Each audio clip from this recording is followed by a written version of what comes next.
Yo, what's going on YouTube? It's your boy Shots here, and welcome to a brand new video on my channel. Today I'll be showing you the best class setup I've found works in the very fast-paced game modes such as Momentum and Hardpoint, which are all focused, in case you didn't know, around one objective that is constantly moving.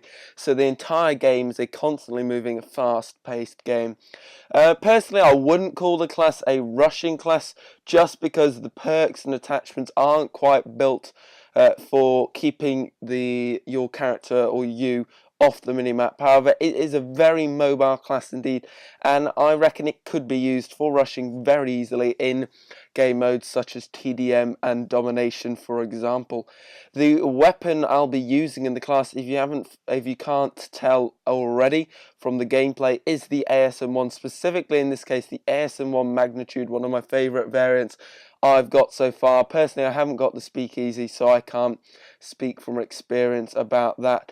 But the stats that the ASM1 Magnitude does have, it has a +2 range and a -1 on handling and mobility, two rather insignificant stats in my opinion.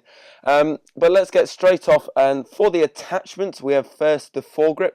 This is in order to lower the ASM1's pretty heavy recoil, I have to be honest, and also to stay accurate if you're defending an objective and trying to pick off people from range.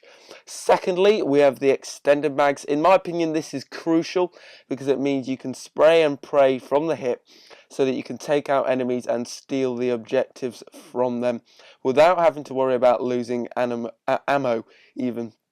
And finally, I also like to run the advanced rifling attachment as the third and final attachment, meaning that again you can defend the objective more easily, and I pretty much would recommend this on all your ASM1 classes. I find it to be one of the best perks, and also I would recommend foregrip on every single ASM1 setup or class in my opinion.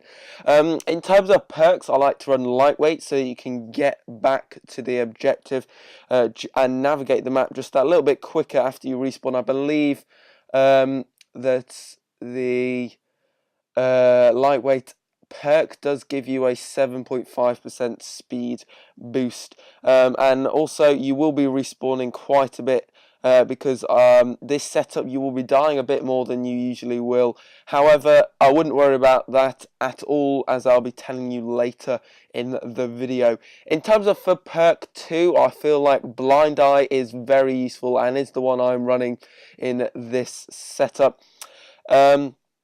I know from personal experience, as probably most of you do, how annoying it is getting killed by warbirds and XS1 Vulcans, etc, etc.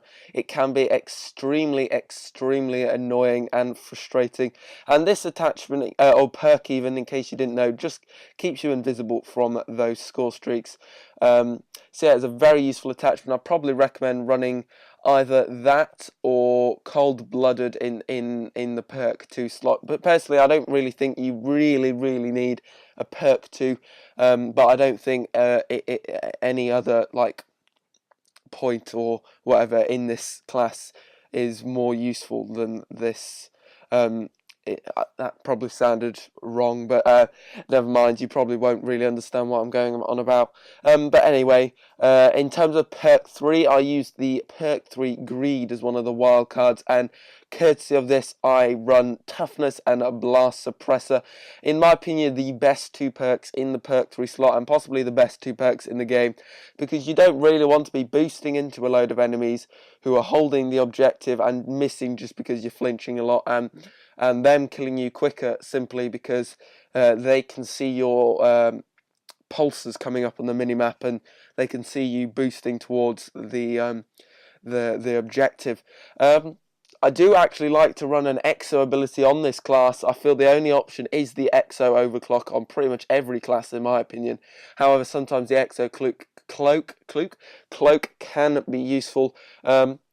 But I don't feel that it lasts long enough, and the EXO overclock can be very useful in terms of getting out of sticky situations and also just chasing down an enemy if you can't quite get that final hit marker or killing hit marker on him. In terms of, or in addition to this, I also like to run an exo launcher, and I like to use this stun grenade, especially in the objective-based game modes like Momentum and Hardpoint. I find it's very useful because it just means you can get the gun kills as well. In terms of instead of the like frag grenade kills. I don't particularly like killing people with grenades. I know it's rather annoying. And finally, for the score streaks, or score streak in this specific case, I like to use is the UAV with extra time and support attached. This basically means that if you die, it doesn't affect your streaks, and so you can really push the objective hard and keep getting those kills and eventually pick up your UAV, etc, etc. And especially seeing as Momentum, Hardpoint, I find are very high kill games in the end, especially in Momentum. I've had some of my biggest like kill games in Momentum, just partially because it's a very long game. It lasts quite a long time, but also because it's just constantly all focused around one point in terms of in the game. So yeah, if you missed any parts of this setup, don't worry right now, because coming up on the screen right now is a screenshot of the setup. You'll probably be able to see it now. Here, yeah, here you go. Here you can see it. I do hope you guys have found this video very useful. I hope you do enjoy using this setup in the future. I hope you did enjoy the video. Make sure you drop a like and subscribe if you haven't already, because it really means a lot to my channel and myself. Other than that, I've been your boy Shots, and peace.